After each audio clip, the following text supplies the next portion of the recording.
Daxili İşlər Nazirliyi Rasim Məmmədov adlı dələduzu tutub, amma biraz sonra buraxıb. Bu adam saxta dövlət sənədləri, saxta dövlət medalları, ordenləri satırmış və bu barədə də cinayət işi açılıbdır. Amma Rabil Əhmədovun qaynatasıdır. Rabil Əhmədov həmən o Rabodur, bəli, prezidentin keçmiş mühafizəçisi, hansı ki qovuldu.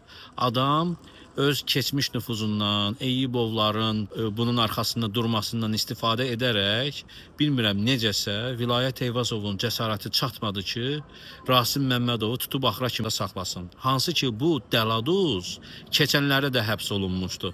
Vilayət Eyvazov, heç tanırsan? Hökumətin mediası Daxili İşlər Nazirinə istinadən rəsmən xəbər yayırlar ki, yox, Rasim Məmmədov həbsdədir. Ay yaltaqlar, niyə yalan xəbər yayırsınız? Adam indi evindədir və oturubdu divanında çay içir. Polisin cəsarəti çatsa, gedib evindən götürüb gerçək həbs eləyər.